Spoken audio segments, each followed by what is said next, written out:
ceia do Senhor. Mas abra, meu irmão, a tua palavra, a tua Bíblia, no Malaquias, capítulo 2, verso 17.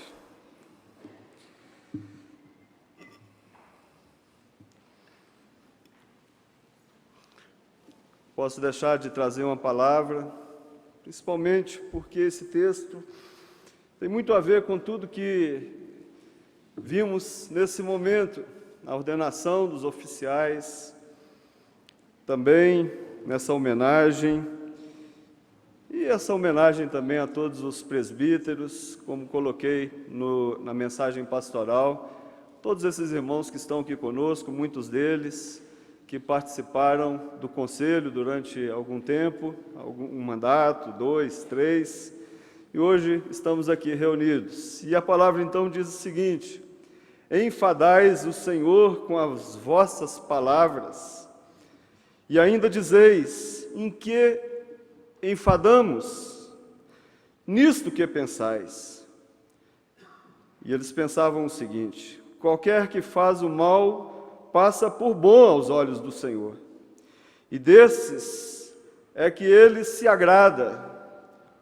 Ou, onde está o Deus do juízo?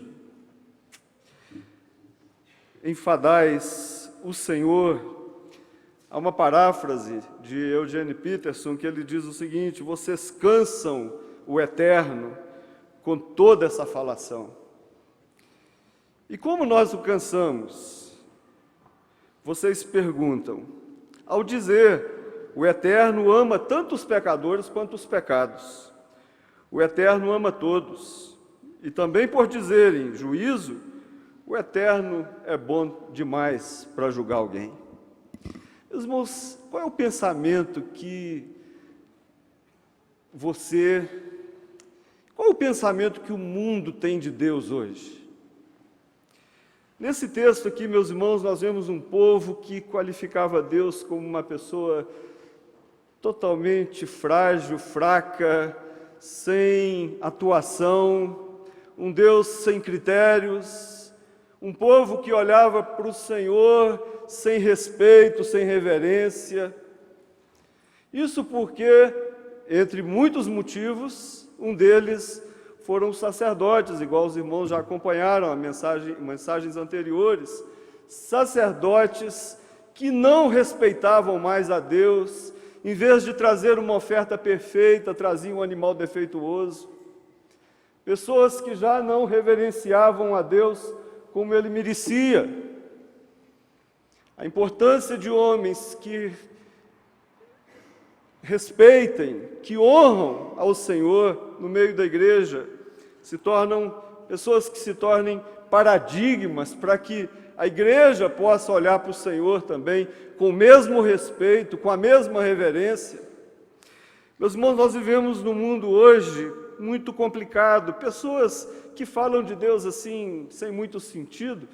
Yuri Gagarin, quando esteve no espaço, então ele diz na sua volta: estive no céu e não vi Deus lá, sem nenhum fundamento. Raul Seixas afirmava: não existe Deus, só existe homem. Agora, outros que atualmente têm acusado Deus de forma terrível, Richard Dawkins, um dos principais ateus modernos, conhecidos pela maneira radical e raivosa com que ataca a religião e os religiosos.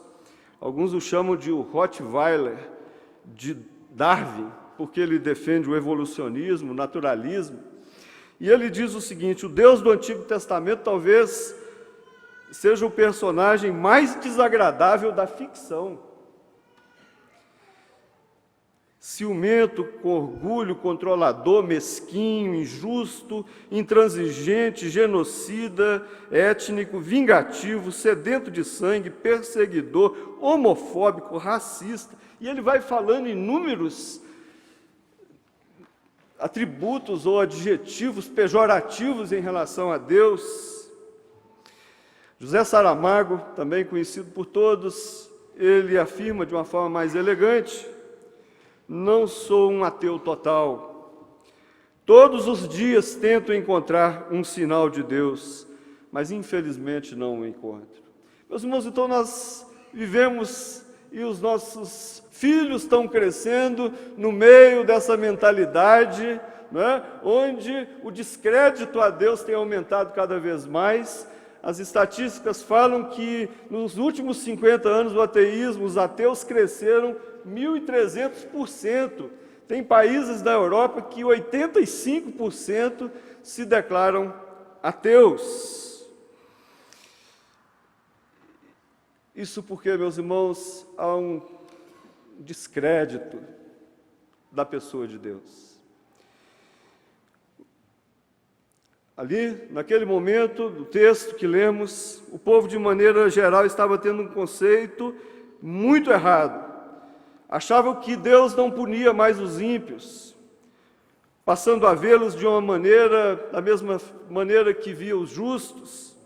Iam mais longe, considerando que Deus chegava a se agradar dos homens maus. Van Groningen, ele afirma, ele resume esse texto, dizendo que o povo, no tempo de Malaquias, eles estavam procurando onde está o Deus da justiça. Parece que há uns estágios. Somos teístas, cremos em Deus, mas há um estágio, parece que é o deísmo, onde as pessoas acreditam que existe um Deus, mas que Ele está ausente. Só que o próximo andar, o próximo degrau dessa filosofia ou dessa ideologia ateísta é que Deus realmente não existe. E é nesse momento histórico que nós estamos vivendo hoje. Então, meus irmãos, onde está o Deus que julga retamente, que julga os pecadores? Essa era a pergunta, então, que nós vemos aqui nesse texto. E esse tipo de pensamento, meus irmãos, causou enfado, causou um aborrecimento a Deus. E por que o povo pensava dessa maneira? Por inúmeros motivos. Haviam reconstruído o templo, voltado com entusiasmo, aguardando o cumprimento da promessa do Messias, não aconteceu naquele tempo. A glória do templo, eles diziam que não era a mesma glória do templo de Salomão, e começaram então a se afastar da casa de Deus, e olhar para Deus com desânimo, com descrédito, com falta de fé. Então, meus irmãos, nós vivemos num momento também assim. Muitos estão propensos a desacreditarem de Deus, e esse é o ponto que eu queria tratar hoje. Talvez haja pessoas aqui que estejam já ali naquela, andando já sem a confiança plena no poder de Deus, desanimados com a palavra de Deus, desanimados com a fé cristã, olham para Deus sem entusiasmo, sem alegria, sem confiança, vão para as universidades ali, recebem uma carga de ateísmo todos os dias, ligam a televisão, veem pessoas criticando todas as coisas que Deus estabeleceu na sua palavra. Olhamos para o nosso Congresso, vemos homens que estabelecem leis e não querem nem saber o que Deus pensa. Estabelecem leis para o nosso país, sem perguntar para o Senhor, o Criador de todas as coisas, o que Ele pensa, qual é o projeto de Deus para esse mundo, para a família. Então, meus irmãos, nós vivemos então neste momento terrível, complicado, e eu quero dizer duas coisas a essas pessoas que já olham para Deus com falta de confiança, com falta de fé, ou então já estão virando as costas para Deus, ou então já não estão preocupados em ensinar seus filhos a palavra do Senhor, já não estão preocupados em separar tempo para orar com seus filhos. Jovens que já não fazem nem devocional, nem abrem a palavra mais. Meus irmãos, em primeiro lugar, eu quero reafirmar que Deus continua sendo santo. Deus é puro de olhos, não pode nem contemplar o mal. E Deus não tolera o pecado, e Ele olha para esse mundo. Ele olha para esse mundo com amor. Ele olha para os eleitos através de um óculos, podemos assim dizer, fazendo uma comparação muito simples ao Senhor Jesus, mas esse óculos é o seu Filho. A ira de Deus se revela do céu contra todo pecado, impiedade, sim. Esses homens do texto estavam errados. Deus não tolera o pecado. Deus não aceita nenhuma atitude que contraria o seu ser santo e moral. E a ira de Deus se revela do céu contra toda impiedade e perversão dos homens, mas Ele olha para os seus eleitos, através de Cristo Jesus, porque a sua ira foi aplacada na cruz do Calvário. A sua ira foi, o preço da ira de Deus foi pago pelo seu Filho, com a morte do seu Filho. Agora, aqueles que não se voltam para Deus, aqueles que não se preocupam com Deus, a ira de Deus permanece sobre eles. Então, meus irmãos, nós não podemos olhar para o Senhor com desleixo, porque Deus continua a dirigir as nossas vidas, mesmo você entendendo isso ou não, mesmo o mundo achando que isso não seja verdade, Deus continua conduzindo a sua história. Paulo fala aos Coríntios, no capítulo 5, verso 10 da sua segunda carta, e diz que importa que todos nós compareçamos diante do tribunal de Cristo, para que todos possam receber, segundo, proporcionalmente, o bem ou o mal que tiver feito por meio do corpo. Meus irmãos, Deus não está alheio a esse mundo, Deus não está morto, Deus não está com os olhos vendados, Deus olha para a sua vida. A Bíblia diz que os seus olhos passam por toda a terra, para mostrar-se forte para com aquele cujo coração é totalmente dele. Deus está atento a todos, e Deus vai ministrar graça. Vivemos num momento, meus irmãos, sim, que parece que todos são abençoados. Salmo 73 diz isso. Uma pessoa que rouba, que é corrupto, se dá bem, ganha tantas riquezas, carros, casas, mas ninguém, meus irmãos, vai passar impune diante dos olhos santos e os olhos puros do Senhor Deus. Essa é a grande verdade. E em segundo lugar, para caminharmos para o final dessa palavra, meus queridos, Deus é um juiz correto e calmo, mas não abuse da sua benevolência. Deus é um juiz correto, justo. Epicuro de Samos, um homem, usa da lógica para dizer o seguinte a respeito de Deus: Deus deseja prevenir o mal, mas não é capaz, então não é onipotente. Se Ele deseja prevenir o mal, é capaz, mas não quer fazer, então Ele é maldoso. Se Ele quer prevenir o mal, é capaz, se Ele deseja fazer isso, então por que o mal existe? Agora, se Ele não é capaz e nem deseja, então por que nós o chamamos de Deus? E Ele usa dessa lógica para colocar dúvida na nossa mente, como se Deus não tivesse mais atento, preocupado às coisas desse mundo. E nós vemos que Deus exerce juízo, meus irmãos. Abre a palavra que o irmão vai ver, desde o começo, Deus exerce juízo. Deus, Ele destruiu Sodoma e Gomorra por causa do pecado. Deus mandou o dilúvio, como um grande exemplo histórico. A palavra de Deus nos mostra capítulo 1 de Romanos, que Deus deixou o mundo a sofrer as consequências da sua própria falta ou sofrer as consequências por não estar buscando a Deus da maneira correta. E nós vemos, meus irmãos, exemplos como na Idade Média, quando os líderes religiosos tiraram a palavra de Deus do povo. Vemos um obscurantismo completo, porque a palavra de Deus foi proibida de chegar nos lares.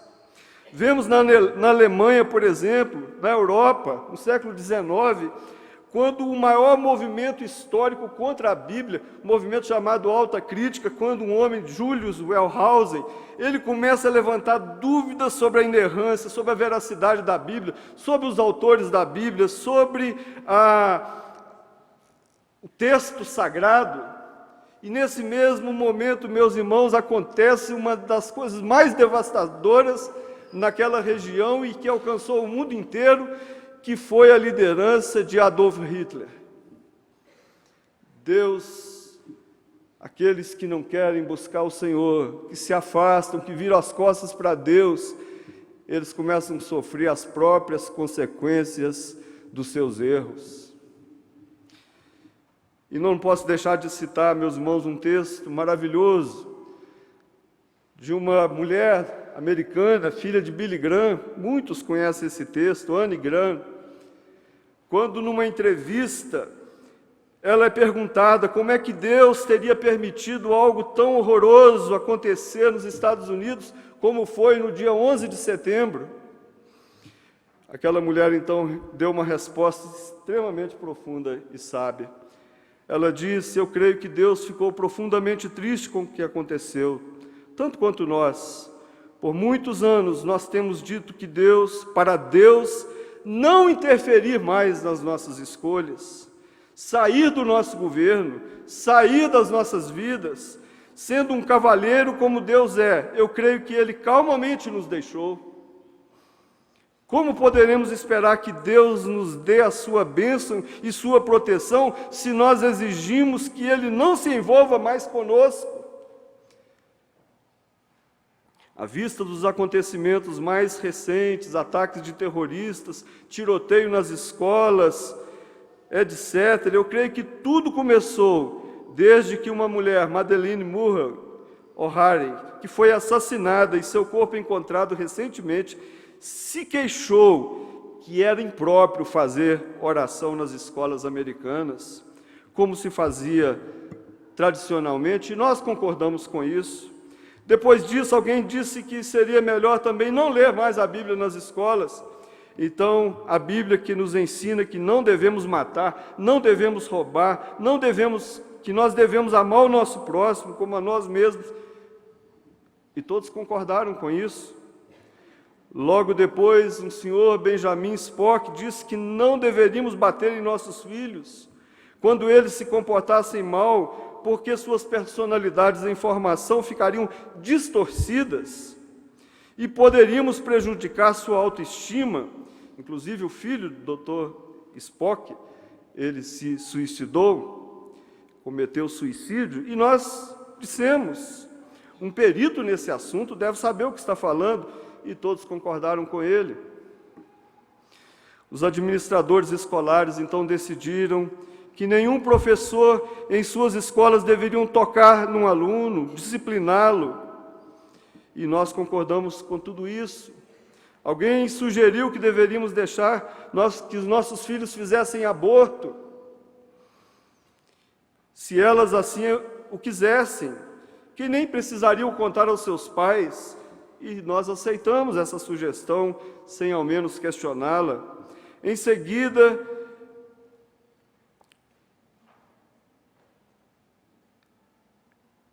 algum membro da mesa administrativa, muito sabido, disse que, como rapazes são sempre rapazes, e que como homens iriam acabar fazendo o inevitável com relação ao sexo, e que então deveríamos dar aos nossos filhos tantas camisinhas quanto eles quisessem, para que eles pudessem se divertir à vontade e que não precisaríamos dizer aos seus pais que eles as tivessem obtido na escola, e nós dissemos: ótimo, está bem. E assim, meus irmãos, ela vai citando tantas coisas. Alguém sugeriu que imprimíssemos revistas com fotografias de mulheres nuas, disséssemos que isso é uma coisa sadia, uma apreciação natural da beleza do corpo feminino, e também concordamos.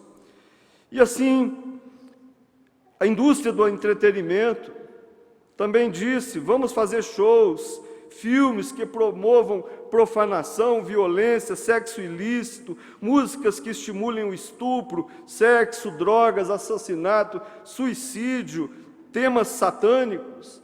E todos concordaram. Meus irmãos,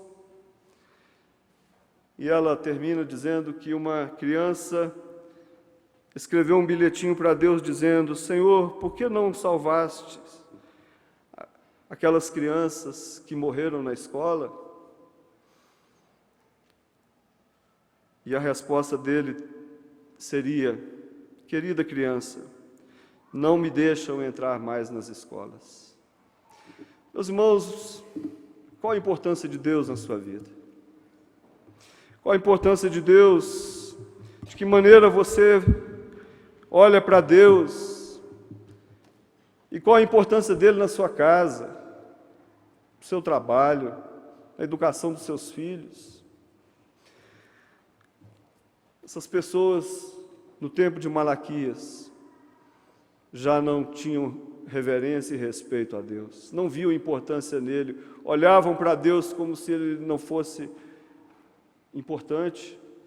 E nós fazemos a mesma coisa, meus irmãos. E eu quero desafiá-los hoje a renovar o nosso compromisso com o Senhor, renovar a nossa reverência, renovar a nossa adoração, renovar o nosso serviço, ao serviço que Ele merece, colocando a palavra de Deus como lugar certo na nossa vida. Porque, meus irmãos, só pela graça de Deus que nós seremos abençoados por Ele, que nós alcançaremos vitória, que nós seremos bem-sucedidos. E eu termino com o Salmo 1: bem-aventurado o homem que não anda no caminho dos ímpios. E ele diz ali que uns caminham, depois param, depois se assentam na roda dos escarnecedores. Mas ele diz: mas o prazer, aqueles que têm um prazer na lei do Senhor, meditam na sua lei de dia e de noite, ele termina dizendo: esse será, tudo quanto faz, será bem-sucedido. E em contrapartida ele afirma: os ímpios não são assim. São, porém, como a palha que o vento dispersa. Que tipo de vida você quer viver? Que tipo de família você quer ter? Que tipo de sucesso que você quer ter? Depende da nossa relação com Deus e o tanto que Ele é importante para a nossa vida. Que Deus nos abençoe, meus irmãos. Que possamos refletir sobre isso e, ao celebrar a ceia, possamos renovar o nosso compromisso com o Senhor. Vamos ouvir o coral.